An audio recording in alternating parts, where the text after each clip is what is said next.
प्यार करता और लड़कियां केहू और के कहना मान के मरे जाती है। कौन भैया लड़कियां केहू और के कहना मानत है, लड़का परेशान हो गइल बा कि का बात बा, का दिक्कत हुआ तुमके छोड़ के जाता है हमें कहनो नहीं घुमाना तो कहे के बात अभी कीमत के बा मदल छिपी।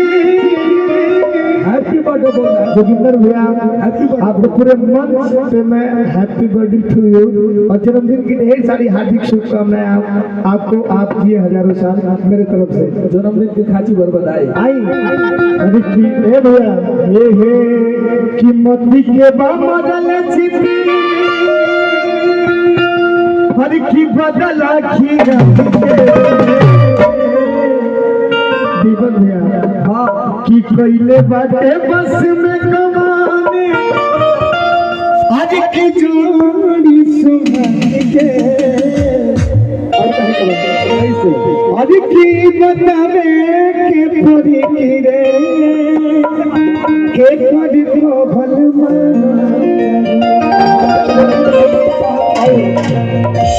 कैसे बाड़ू से दिया रे हम के आन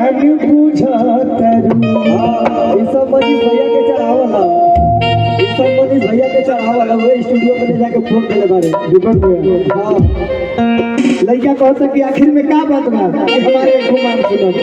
हेलो चाचा, मैं चाहूंगा आप बैठिए। छोटू भैया ए छोटू भैया रूपवार के धरती से आइए, मैं चाहूंगा कि आप आने आगे आई के बात बन के आगे वो मनई के परी। हां एकदम नाम मन मत हियो से हमके कूद हुआ आवेला एकदम एक बाबा कूद जाए भले ठेकुना फूट जाओ काटी पिटर भैया। हां आइए छोटू भैया जाओ हरि की बतावे के परी रे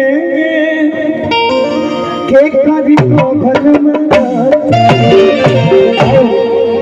कि कैसे बारू से आई रे हम के अन बुझता रो। रवि भैया आप तो आदरणीय गोपाल भैया का प्रोग्राम बहुत करते हैं, ये भी करते हैं। मैं दोनों लोगों में कंपटीशन कर दूंगा, ये सोच लीजिए ठीक है। आप दोनों बहनों में मैं कंपटीशन कर दूंगा। हम अकेले बने तो दोनों जाने के लूटब ना, दोनों जाने के लूटब है कि ना। हे अरे कीमत के बा मदल छिपी हर की बदल खीरा के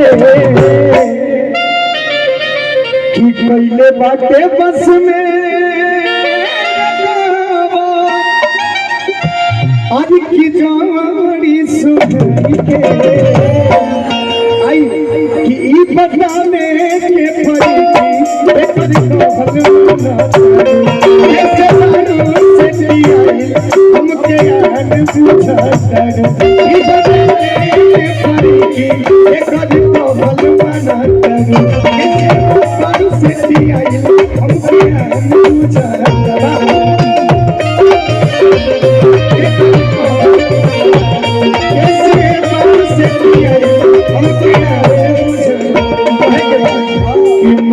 के बदल आज किछित बदल खीरा के आखिर में का बस तू हमरा और से खतू पहले बाटे बस में कवन आज की जोड़ी सुहानी के पहले बाटे बस में कवन जोड़ी सुहानी के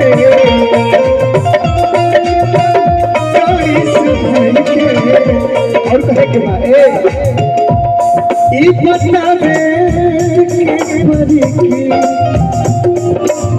आई कि के करी को भल मना करू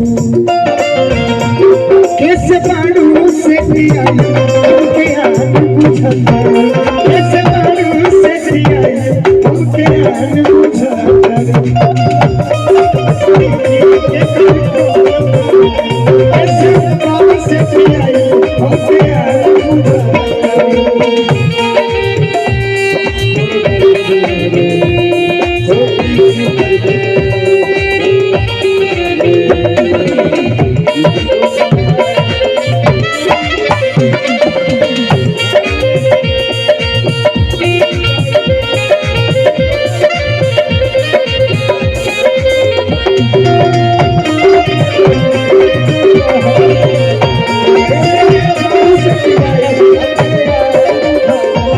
लड़का कहता कैसे कि पखिले न रहे ऐसन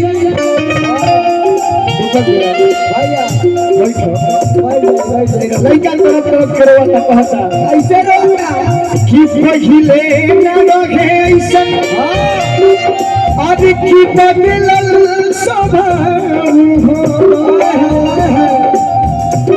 आज की अब काहे लागता